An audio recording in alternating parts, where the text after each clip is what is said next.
Sortir de sa bulle, partager, c'est maintenant.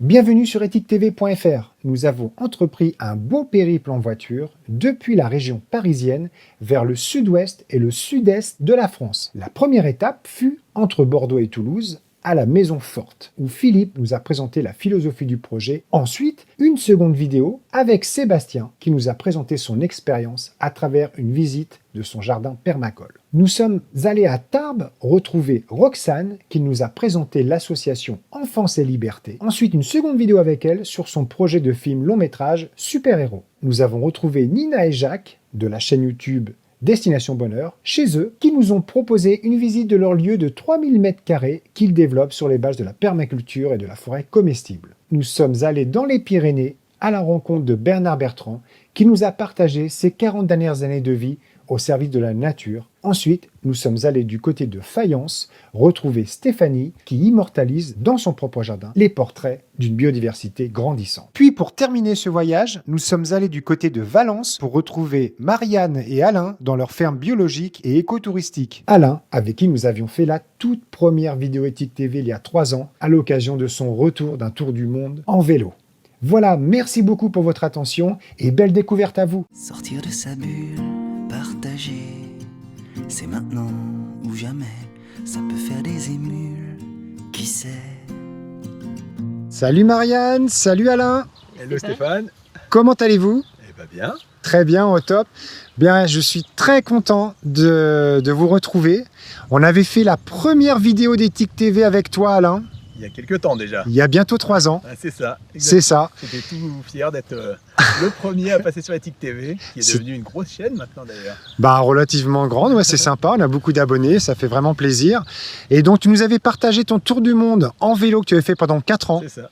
Voilà. Mon tour du monde à vélo, ouais, exactement. Quelle belle aventure. Donc, on vous remet en description de la vidéo le lien vers cette vidéo, donc le premier épisode d'Éthique TV.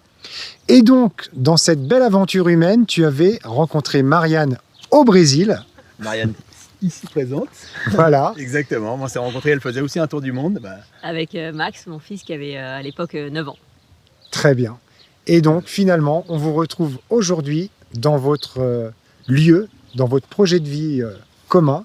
Puisque donc, toi, Marianne, tu as fait des études en agronomie? Oui, je suis ingénieur agronome. D'accord. Et toi, Alain, tu étais journaliste plutôt? À la base, oui, Voilà. journaliste. Ouais. Et donc, vous êtes devenu maraîcher. Voilà. Maraîcher. Et moi, éleveuse. Éleveuse dans quel sens? Éleveuse de poules poules pondeuses. pondeuses et poulets de chair. D'accord, très C'est bien. mon Donc, activité principale. Alain, lui, s'occupe du maraîchage. et on va découvrir toutes ces activités-là à travers une belle petite visite qu'on va essayer de faire assez synthétique, mais on va se donner le temps de pouvoir voir tout ce que vous avez mis en place, toutes les collaborations que vous faites avec le woofing, avec les associations locales sur le plan écologique. Donc on va découvrir tout ça. Donc le nom de votre lieu s'appelle... La ferme du Rouge-Queue. Voilà. Parce que quand on est arrivé dans cette ferme, il y avait déjà des rouge-queues qui l'habitaient et qui étaient les vrais propriétaires du lieu. Quand on est arrivé, ils se sont demandé ce que nous on faisait là. Et Parce qu'en fait, on est arrivé le 1er avril, donc ils étaient en pleine nidification.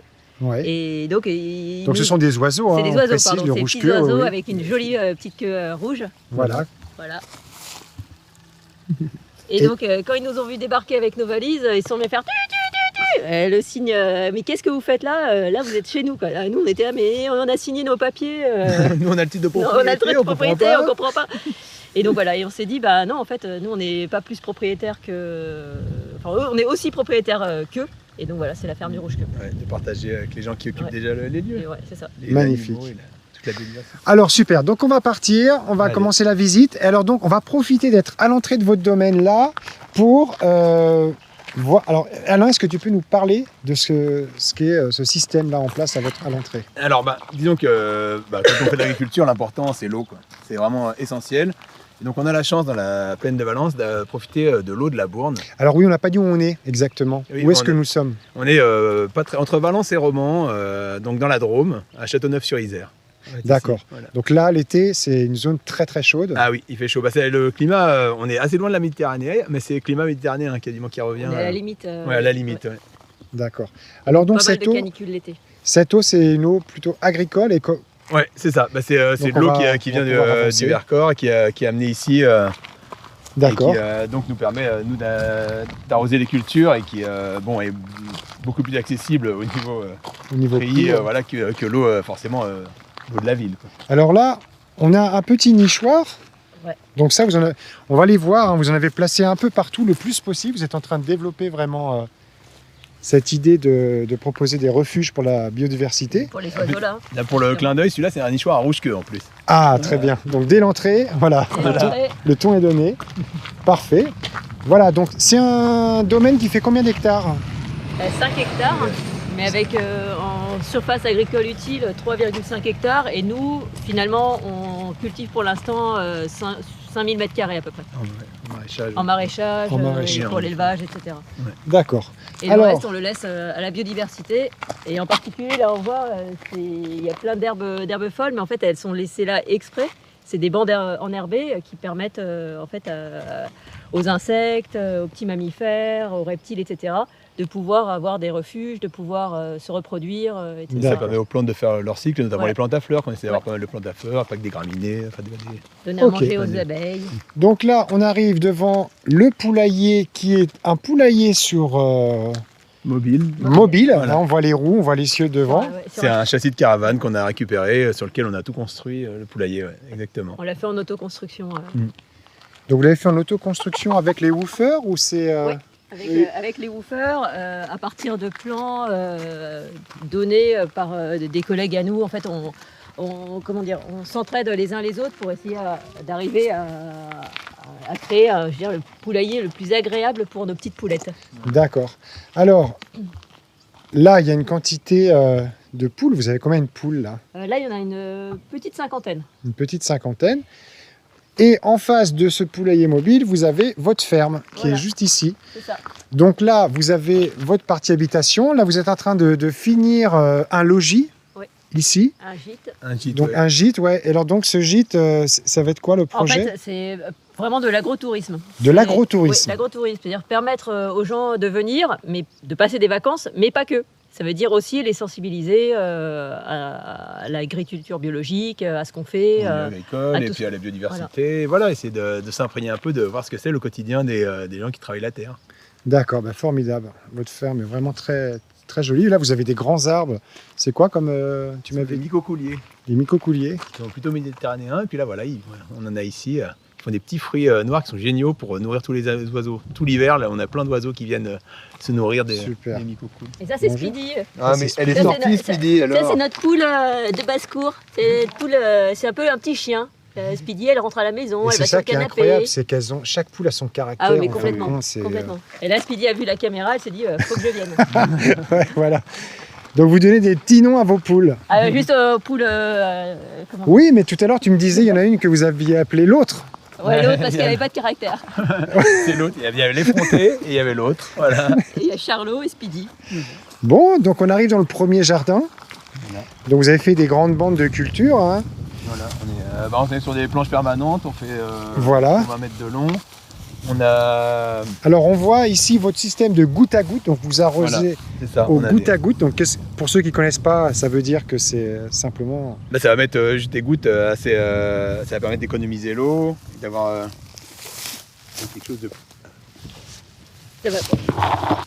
Ouais, bah, c'est voilà, quelque chose de plus précis et qui va permettre de ne pas dépenser trop d'eau en mettant des grands asperceurs qui vont arroser tout un champ. D'accord. Et Voilà. ça va éviter l'évaporation de l'eau surtout. Voilà. C'est Oui, d'économiser parce que l'eau. vous le mettez sous le paillage. Voilà. Ouais. C'est ça. Donc là, on voit... Donc, alors, ça fait combien de temps que vous êtes... Je crois pas qu'on l'ait dit. Ça fait votre... Ça fait 2 ans qu'on est installé, enfin qu'on produit D'accord. un peu des légumes là. Voilà. Donc ici, c'était une prairie. Il n'y avait pas de Ah bah oui, maraîchage à c'était l'époque. La bande enherbée que vous avez vue tout à l'heure, c'est exactement ce qui était partout. Il y Voilà. avait quelques vieux abricotiers. Il y avait des abricotiers, oui.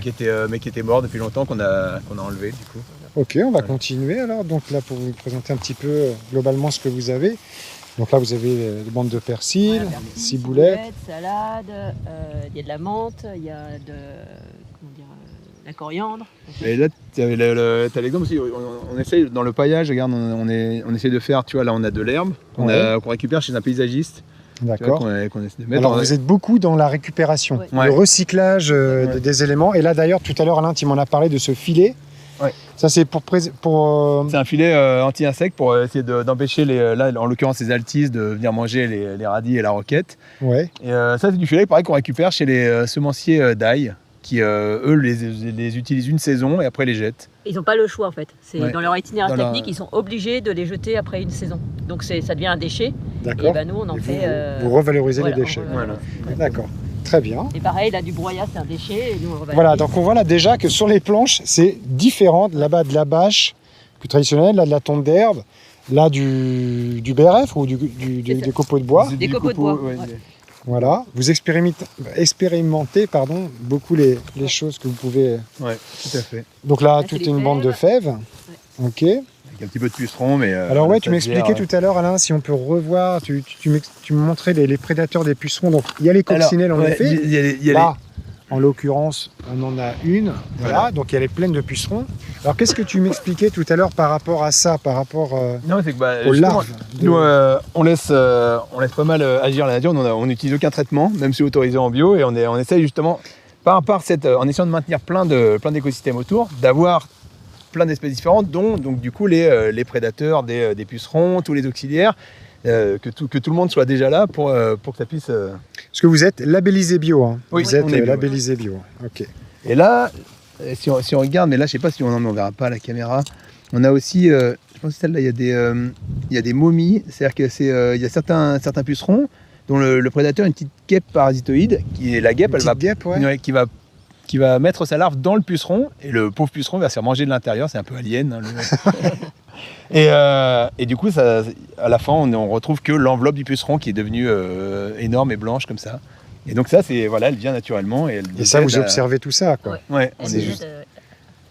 C'est bien d'aller très, très loin comme ça dans le processus de biodiversité pour contempler un petit peu tout ce qui se passe dans votre jardin. Et puis là, on voit que tout cet enherbement aussi que vous laissez. Parce qu'après, on va parler un petit peu des animaux, des plus gros animaux que vous avez en termes de renards. Ah oui, là, il y a les autres planches aussi. Alors, Tu tiens. veux dire autre que Alain, les animaux? Nous sommes tous des animaux. Hein. Voilà. Justement, l'idée, c'est nous aussi, on fait partie de cet écosystème. Quoi. On est tout à fait. partie du sauvage qui est. Alors là, un paillage que vous expérimentez encore plus original qui est C'est de la laine de mouton. de la laine de mouton. Et là, pareil, on a récupéré. Ouais, C'est ouais. en fait, c'est un ami à nous qui a fait pâturer ses moutons sur notre terrain. Ouais. Et sa laine, c'est du ouessant qu'il a. Donc, c'est de la laine qui est difficilement valorisable. Qui est pas Parce qu'elle- valorisable. ouais, C'est un elle est, déchet. donc, pour lui, c'était un déchet. Nous, non, c'est Vous êtes jamais un spécialiste déchet. des Voilà, déchets. c'est nous. C'est ici la déchetterie. Hein. Voilà. Mais des déchets, voilà, de matière organique là, qu'on peut utiliser et en paillage ou en compost d'ailleurs, parce que la laine de mouton aussi, ça nourrit bien. C'est plein d'azote, ça peut nourrir bien le sol. Alors c'est ça, ouais. Je savais pas quoi. Je connaissais la technique, mais je savais pas que c'était riche en azote la laine Ouais, de mouton. Si, D'accord. Elle est aussi utilisée pour nourrir le sol. D'accord. Et là, Mais en moins grosse quantité, il faudrait qu'on la. ce qui nous a fait bien rigoler, donc là on a mis des plants de pastèques. Avec Ouais. moi j'avais un peu le rêve de me dire oh, les bonnes jolies petites pastèques, elles vont reposer sur Sur Oui. leur petit pull. leur petit pull de laine. Ouais. Et voilà, ça nous faisait marrer parce que ça, on a besoin aussi de bien rigoler. Bien sûr, bien sûr. Donc là, tous vos plants de tomates, on verra dans la serre un peu. Vous en avez refait. Donc là, il y a plusieurs variétés de tomates aussi. Hein, Ouais. vous- Ouais. On fait de la tomate ancienne et puis de la D'accord. tomate ronde classique. Ouais, on fait les Est-ce que vous faites aussi vos plants? sur une partie. Alors, Vous on en fait essayez, une ouais. petite partie, on essaye. Disons que comme il faut quand même qu'on soit productif et qu'on Bien ait sûr. quelque chose à vendre. Pour l'instant, on a gardé des plants qu'on achète chez le pépiniériste. D'accord. Mais on essaye, on s'entraîne à en faire nous-mêmes. Et où est-ce que vous locataires. vendez vos légumes? Comment on peut acheter vos légumes dans le coin? Et ben donc on est au marché de Châteauneuf-sur-Isère D'accord. le dimanche matin. D'ailleurs j'y vais à vélo, c'est assez marrant. J'ai ma petite Alors carriole. voilà, ça voilà. c'est chouette. Tu Pour te garder un reprends. petit contact avec le monde du vélo. Voilà, Donc tu as un vélo, mais alors cette fois-ci électrique. Ouais, alors électrique parce que la carriole elle fait plus de 100 kg avec les légumes dedans, donc j'ai un petit peu, même si j'ai des bons mollets, là j'ai un petit peu du mal. Mais voilà, et puis on fait aussi vente à la ferme le mercredi, là on va commencer là d'ici D'accord. 10 jours. De toute façon, on met en lien de cette vidéo les liens vers votre Facebook ou votre site Mhm. internet. On va mettre D'accord. tout ça pour que les gens puissent vous suivre. Et alors, donc ensuite là, on arrive devant un nichoir qui est assez particulier. Voilà. Quand on ne sait pas ce que c'est, on peut se poser des questions. Où est l'entrée? Mais qu'est-ce que c'est que cet objet? C'est alors- le schmilblick. En fait, À quoi ça sert? alors on laisse les gens essayer de deviner ou alors envoyer Ah. la réponse par. L'entrée est en dessous. D'accord, donc déjà ça donne un signe vraiment Oui. évident. Donc c'est un nichoir Un chauve-souris. en fait. à chauve-souris. Voilà, c'est pour. Mais quelle idée! Mais pourquoi voulez-vous attirer les chauves-souris, monsieur? Déjà pour de la biodiversité, les chauves-souris, elles sont. Moi, j'adore les chauves-souris. Ouais. J'ai toujours été fan de Batman quand j'étais Ouais. quand j'étais jeune. Non, et en fait, les chauves-souris, elles, en plus, ce sont aussi des auxiliaires, c'est qu'elles vont manger notamment tous les insectes nocturnes, les papillons nocturnes, dont pas mal de papillons, dont les larves font des dégâts dans les légumes, D'accord. dans les arbres fruitiers. D'accord. Voilà, donc c'est bien, elles permettent de réguler la population. Et d'ailleurs, si vous regardez bien, c'est pas que un nichoir à chauve-souris, parce qu'au-dessus, il y a un petit perchoir Ah oui, pour les rapaces. il y a un perchoir Pour pour les les rapaces rapaces. diurnes et les rapaces nocturnes. Qu'est-ce que aussi. vous avez comme rapace ici? Eh ben, on a des faucons cresserelles, on a des buses. Après la nuit, là, on a des chouettes. On a la chouette effraie, on a la chouette chevêche. Bon, la chouette chevêche, elle vient toutes les nuits un peu dans les arbres, là, d'ailleurs. Et là, l'idée, c'est pour nous aider à réguler là, les campagnols qui, eux, viennent creuser des galeries dans les planches de légumes. Eh oui. Les Eh oui. campagnols, c'est pas nos amis. Ben oui, ça c'est plus compliqué. Dès que ça c'est très courant, dès qu'on commence à mettre beaucoup de paillage, c'est sûr que là Ouais. les ratopiers ou les Ah bah là, on le campagnols, rentre pour le c'est gîte et le couvert. Là. Il y a, Voilà. il y a des planches permanentes avec beaucoup de paillage. Ils peuvent se cacher en dessous. Et... Donc l'idée de tous ces nichoirs aussi, c'est pour essayer d'équilibrer cette biodiversité qui explose dès qu'on travaille avec le vivant, comme ce que vous faites sans intrants chimiques. Après, tous les systèmes deviennent de plus en plus résilients avec le temps. En fin de compte, c'est Ouais. avec le temps C'est que avec le temps du temps, ouais. l'équilibre se fait. Hein. La nature demande du temps de toute manière. Et puis bon, on va peut-être pas aller jusqu'aux bandes parce qu'il y en a beaucoup, mais là, vous avez là encore des salades, vos radis, Du fenouil, là-bas des oignons. là le fenouil, des beaux plants de fenouil ici qui arrivent. Là, regarde, ici, c'est un autre paillage. Là, on a fait un paillage avec du compost. Ah, du compost. Donc ça, alors ce compost, c'est C'est du compost de déchets verts. On récupère, maintenant tous les déchets verts sont dans les villes ou sont dans les ramenés villages. dans les villes les compostent et après on peut On les achète. récupérer, en acheter. Ouais. Donc vous avez acheté 8 Ouais. tonnes, Non, Non, 30 tonnes. 30 tonnes. Ouais. En fait, ils livrent que par semi-remorque. D'accord. Donc, on Donc est c'est du obligé de déchet, 30 tonnes, c'est ouais. du compost qui a été composté par la ville en fin Voilà. de Ouais, compte. c'est ça. Ouais. Les habitants trient, mettent dans un conteneur et puis comme pour les poubelles, ils viennent, ils récupèrent ça et ensuite eux se chargent de le composter et ensuite le revendent aux agriculteurs. voilà. Ouais, c'est Il y a ça. aussi Aux tous maraîchers. les paysagistes, les espaces verts, etc. sont maintenant obligés d'emmener D'accord. leurs déchets D'accord. verts. Déchets verts au compost. Voilà. Ouais. Oh, voilà. Donc là c'est... Ouais, Donc excuse-moi. nous, c'est uniquement vraiment un compost de déchets verts. Il n'y D'accord, a pas d'autre chose, donc il est autorisé en bio. d'accord. Donc là c'est aussi l'idée d'expérimenter hein, Ouais. avec compost et là sans compost. Et là, c'est avec que de la tonte. De Ah, la tonte, c'est avec que de la tonte d'herbe. Après, là, c'est pareil. Pour les oignons, vous avez expérimenté aussi Alors ça, c'est pas de la bâche... C'est pas du plastique normal entre guillemets, ça c'est du plastique normalement, enfin c'est pas du plastique, enfin c'est de la bâche biodégradable Ouais. à 100% biodégradable. Donc composé en partie d'amidon et d'autres Mais il y a produits. quand même apparemment quelques substances Ouais, il y a chimiques il y a des substances qui viennent quand même du pétrole. Donc, et là, ouais. ça on l'a récupéré gratuitement. Donc Voilà, ça, c'est un déchet aussi. On a voulu la tester. C'était pas un déchet, c'était une fin de salon D'accord. agricole. Ils allaient le jeter sinon. Voilà, ils allaient le jeter et donc on l'a récupéré. Ouais. Et donc après, là, il y a plein de bandes en préparation. Donc parce que l'idée, c'est la culture sur sol vivant. C'est ça, on Oh. fait partie d'un groupe de maraîchage sur sol vivant. Ouais, Et donc, on va notre repasser idée, là-bas. Enfin, là, l'idée, c'est d'essayer de. Alors tu disais quoi? Vous faites partie d'un groupe de... maraîchage sur sol vivant. D'accord. Et en fait, l'idée, c'est d'essayer de pas travailler le sol, pas de labour, Pas de labour, pas de motoculteur. ouais, pas de motoculteur, pas d'outils animés sur Donc le là, les sol. pommes de terre. Voilà, les pommes de terre butées à la main. Ouais, buter à la main, ouais. Donc alors, ouais, donc tu disais ça, Alain. Voilà, Vous travaillez avec beaucoup d'associations, enfin, quand vous collaborez beaucoup avec les gens. Ouais. Et est-ce qu'on peut parler un peu du woofing un petit peu plus en détail? Parce que toi Alain, pendant ton tour du monde en vélo seul, tu as fait beaucoup de woofing. Ouais. C'est un petit peu comme ça que tu as découvert ça. Ouais. Et tu me disais tout à l'heure, Marianne, que de toute façon, ce projet-là se ferait qu'avec le woofing. Ça fait Ouais. partie de la philosophie Ouais. du lieu. Est-ce que vous pouvez me parler, pour ceux qui ne connaissent pas le woofing, qu'est-ce que c'est? Le woofing, c'est l'opportunité de venir faire du volontariat sur une. Du volontariat, Voilà, il n'y sur a pas une de ferme salaire. bio, Ouais. voilà, en échange du gîte et du couvert, d'être nourri, logé et de partager et de recevoir des connaissances, de partager des Partager expériences. notre En fait, vie au quotidien, quoi. On vit avec eux. Hein. D'accord.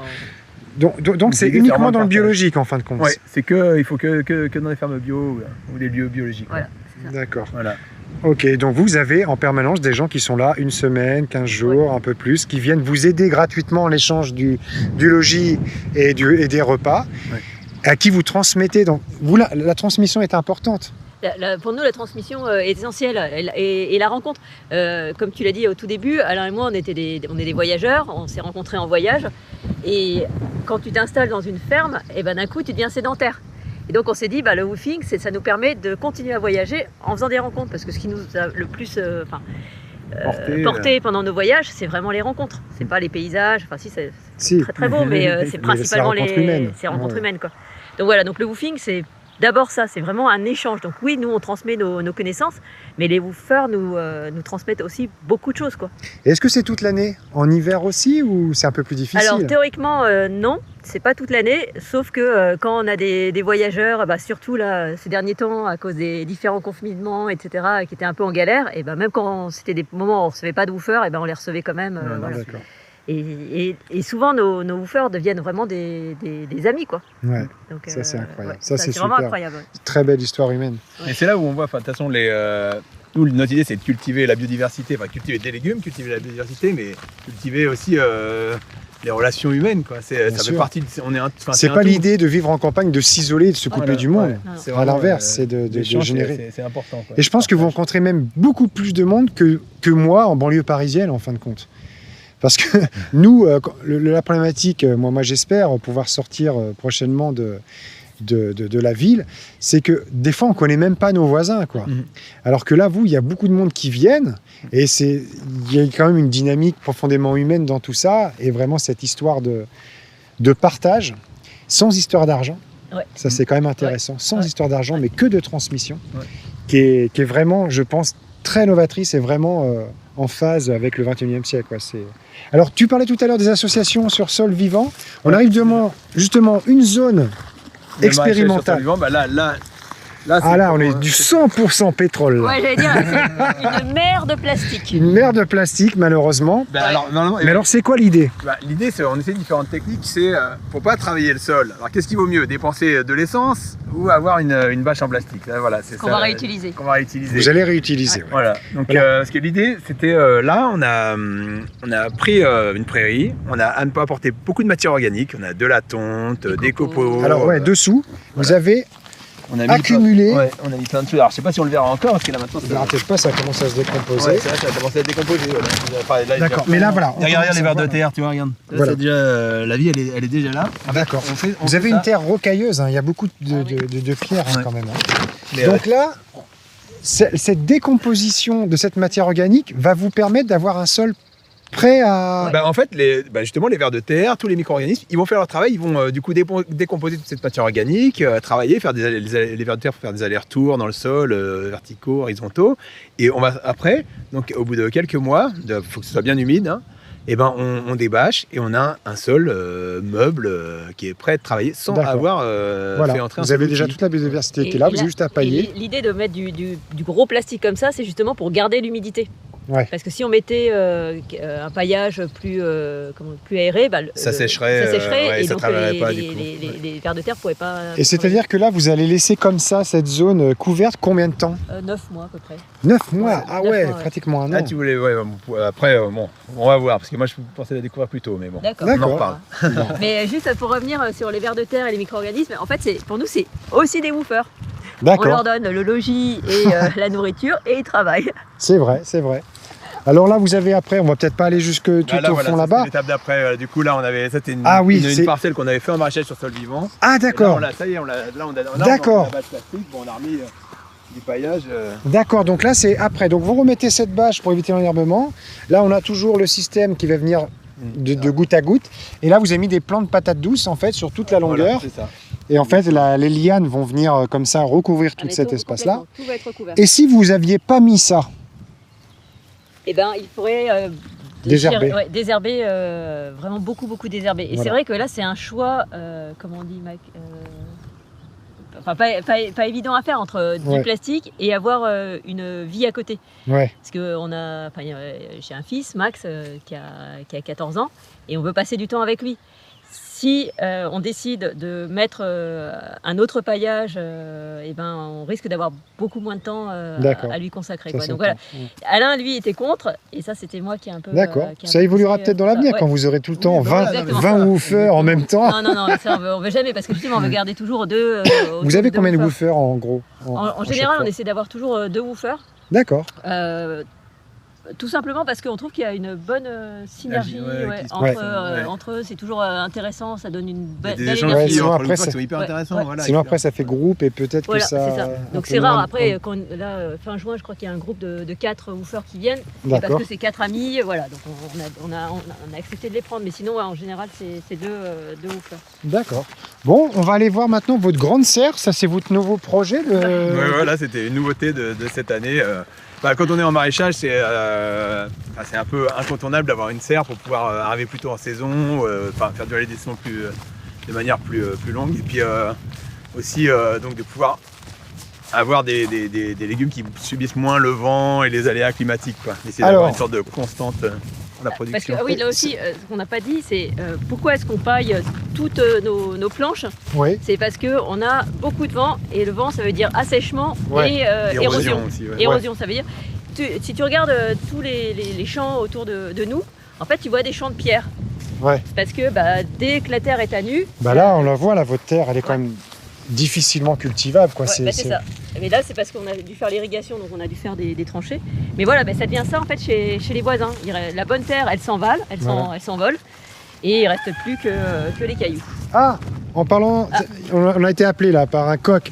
Là, c'est la partie où vous mettez tous les coqs. Voilà, c'est ça. Parce qu'en fait, en élevage, on commence avec des poussins d'un jour pour éviter justement ce qui est le broyage des poussins Alors, mâles. c'est quoi cette histoire du broyage des Eh poussins ben, en mâles fait, pour faire des poules pondeuses, Oui. il faut des poules Oui, et pas des coqs. oui.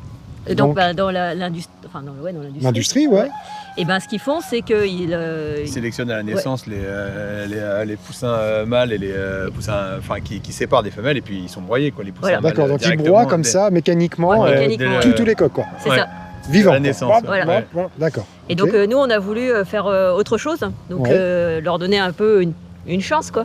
Ouais. Et donc, on a pris des poussins d'un jour, donc Mâles et femelles. mâles et mélangés. femelles. Et vers 2-3 mois, enfin même un mois et demi, on les a séparés. Et les femelles font des poules pondeuses et les poulets, des poulets de chair. Voilà. Ils vivent un peu plus longtemps. Donc là, c'est que des mâles, que des des coqs. mâles. Ok. Et plein d'espèces différentes. Ouais, D'accord. on essaie d'avoir un Ouais. système un peu justement un peu plus durable en fait, en prenant des espèces plus rustiques. On va garder plus longtemps que des poules rousses Ouais. qui vont peut-être qu'on garde moins longtemps, quoi. Je comprends, ouais. Donc, toujours des nichoirs un peu partout. Vous avez travaillé avec quelle association Avec la LPO, la Ligue de protection des oiseaux, D'accord. et donc qui nous a bien aidés, ils sont super sympas. Et après on est aussi dans l'association des fermes paysannes et sauvages, où on reçoit plein d'infos. Enfin, on partage avec, il y a Sébastien Blage, Baptiste Morisot, là, qui est un philosophe naturaliste qui est assez D'accord. connu. Et là, on a plein de conseils et plein d'aides justement pour savoir comment entretenir la biodiversité et mettre du sauvage sur la ferme. Voilà. Très bien. C'est vraiment une grande expérience humaine, ce projet. Ah ouais. Donc là, vous avez des grandes bandes de fraises. Hein. Ouais. Alors là, il y a ce qu'il faut au niveau des fraises. Hein. Ça donne à fond. Ok. Quantité folle. Dès que j'en vois une, je peux pas Alors, m'en empêcher. Ah, bah, Donne-nous faim. Voilà. voilà, la Ouais. production, voilà. comment on va faire? Ah non, Alors, tellement on arrive. Alors donc là, le tas de compost, les 30 tonnes. Alors, Là, il y en a plus la de moitié, tonnes. là. Ah ouais, non, on a déjà bien tapé dedans quand même. Voilà, donc ça, c'est le résultat. Donc la ville a composté, voilà, ça vous fait un compost que vous pouvez apporter en amendement. Et donc là, on arrive devant cette grande serre qui est... Alors donc là, en recyclage, est-ce que c'est une serre neuve que vous avez achetée? Non, la serre, on l'a acheté d'occasion. Ouais. On La a serre pris- d'occasion. Il y a une serre qui avait quel âge? Il y avait 20 ans. 20 ans, Une vingtaine facile. d'années. D'accord. Elle fait quelle surface? Ça fait combien en longueur là? Ça fait 48 mètres de long. 48 mètres de long. D'accord. Sur 8 mètres de large. Sur 8 mètres de large. Ok. Et alors donc, on voit déjà une chose. Moi, j'avais vu sur votre Facebook, j'avais dit, ah, c'est étonnant, ils Attention, peignent leur serre. Oui.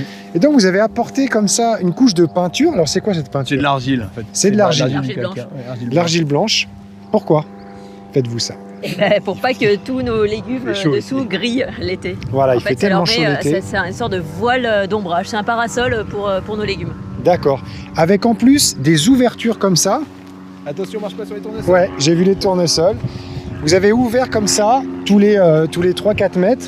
C'est pour aérer. Voilà, parce que là, vous avez mis des petits tournesols sur les côtés. Et pourquoi faire les petits tournesols? Et ben pour faire beau. C'est juste de l'esthétique. Ouais, c'est juste- Et aussi donner des graines aux oiseaux.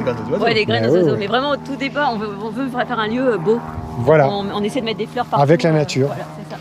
Alors donc, votre domaine, là, forcément, on a combien? On a 1 hectare ici, À peu peu près, près, ouais. ouais. à peu près. Donc, on jettera un coup d'œil sur le bas là-bas, où il reste 4 hectares tout en bas, avec la forêt, avec toute la... Il y a déjà la grosse forêt là, ouais. Voilà. Donc là, on rentre dans la serre. Qu'est-ce que vous avez planté de beau dans la serre? On va pas aller jusqu'au bout, mais vous avez fait des... Voilà, on a les tomates, on a les aubergines, concombres, patates nouvelles. Voilà, avec des petites fleurs à chaque fois qu'on met au début. D'accord, très bien. Donc ça, c'est tout nouveau, ça. Mm. Hein, cette serre, c'est la première année. Ouais. Vous avez mis des petits arrosages en partie haute pour faire un... C'est pour les bassiner en fait, pareil. C'est pour les rafraîchir l'été. L'été, ouais. Donc on D'accord. mettra juste quelques minutes D'accord. d'eau pour faire baisser la température. D'accord. Alors donc le fait de peindre à l'argile la bâche, de faire des ouvertures, de vaporiser, ça vous permet de ne pas monter à des 50 degrés ou des... Ouais, c'est ça. Essayer des de maintenir températures en qui dessous feraient des que- 35 degrés, on va dire. Bah, D'accord. Et qu'on a expérimenté parce que on fait aussi des erreurs et une journée il pleuvait le matin, enfin un très très très mauvais temps. À midi, soleil, on s'est mis à manger dehors et d'un coup on s'est dit ah tiens on va aller à la serre, on n'a pas ouvert la serre parce qu'il faisait Ouais. froid ce matin. On est arrivé, le thermomètre était à 50 degrés quoi, donc je pense Ah que c'était ouais. même monté au-dessus et donc on avait grillé plein de fleurs de tomates, etc. Voilà. Surveillance. Donc une expérience, c'est surveillance. vraiment une heure ou deux et Ça c'est- va très vite, ça va ouais, super ouais. vite quoi. Ok, donc là maintenant, on va s'aventurer dans vraiment La jungle. la jungle sauvage. Parce que là, on a toute... Ah, on n'a pas vu... Ah, le petit tas de bois. tu avais... Bah, tiens, il y en a un là, par exemple. Ouais, aussi, ouais, on Donc laisse des- pas mal de tas de bois. Ouais. Nous, Des Ouais. gros tas de bois Mm. comme ça. Et donc là, ça génère des belles surprises parce que... ça fait de l'habitat pour plein de monde et notamment nous, on a une grosse population de lézards verts là qui se baladent. Des lézards verts, ouais. Ouais. Des grands lézards comme ça qui sont verts et parfois avec le bleu ventre aussi. bleuté. Enfin, c'est Ah, incroyable. c'est quoi. magnifique. Voilà, donc ça, dans le conventionnel, on aurait tendance à dire, oh là là, il faut mettre le feu dans tout ça pour faire... C'est ce que souvent nos Les voisins nos voisins nous paysans conseillent, disent, quoi. ouais, bah, Alors que ça, c'est une merveille, quoi, Voilà. de, on laisse en tout. termes d'hôtel insectes, de refuge à biodiversité. Et alors donc, ce qui est magnifique, c'est qu'Alain, tu m'as montré hier, vous avez acheté une petite caméra qui se déclenche Ouais, quand il y a un passage. piège quand il y a un ouais. passage de nuit ou de jour. Enfin, en fait, c'est Marianne qui me l'a offert pour mon anniversaire. D'ailleurs. Ah, bah super, c'était un cadeau. Voilà. Et donc, qui résiste à la pluie, tout ça. C'est Et c'est ça. génial, quoi, parce Ouais. que pour environ 200 €, on a une petite caméra comme ça qu'on peut mettre n'importe où. Et donc, vous avez pu voir quoi comme espèce Ah bon, animale. ouais, plein de choses. On a vu déjà des petits lapins qui couraient, Plein de petits lapins, quelques merles, quelques rats des champs aussi, bien sûr. Et surtout, Belle surprise. de belles familles de blaireaux qui se baladent Voilà. autour de chez nous. Ouais. Alors, le blaireau, c'est un animal qui, déjà, qui est très beau, quoi. Ouais. C'est vraiment... Bah, il est surnommé l'ours de nos campagnes, en fait. Voilà. Pour nous, enfin, certains agriculteurs l'aiment pas trop parce qu'il peut peut-être parfois faire des petits dégâts. Bah oui, mais Ça justement, En fait, vous... il est gourmand, il aime bien les fraises aussi. Donc faut Ah. parfois partager. Mais alors, est-ce qu'il vient Eh ben, manger alors, il vient sur nos planches de fraises, mais pour chercher les vers de terre entre les planches, là où on a mis plein de bois. Ouais, pour Ouais. En l'instant, fait, il adore, voilà. Et puis surtout, quand l'hiver, il peut manger les campagnols, donc ça peut être assez utile quand même. Ah oui. Et voilà, puis après, plus il creuse des galeries, il peut permettre de décompacter le sol aussi. Parce que l'idée quand même d'un jardin, bon, c'est votre métier de vendre des légumes, mais l'idée c'est de produire pour vous, pour vos clients, mais aussi pour la nature, en fin de compte, pour la biodiversité, Ouais, pour Oui, ces bah, oui, animaux. on partage, oui, quand Je veux même. dire que là, vous produisez de façon, vous essayez de produire plus que ce qu'il en faudrait quand même, parce qu'il y a des pertes, voilà, c'est pas magique. Hein. Alors, donc, on va continuer, parce que là, vous avez créé aussi une station de phytoépuration. On avait déjà fait une vidéo avec Marie et Gwen à ce sujet-là, et ça fait plaisir de retrouver ça chez vous. Donc, à l'origine, votre maison, C'est une fosse septique classique, hein, comme dans les Une fermes fosse à la septique, campagne, ouais. voilà, donc là, on se balade dans les herbes hautes. Et attention aux orties. Voilà, les orties qui sont là. On consomme aussi. De la mauve. Là-bas, il y a des petites orchidées qui Parce que là aussi, on consomme aussi les orties, on consomme les fleurs de mauve.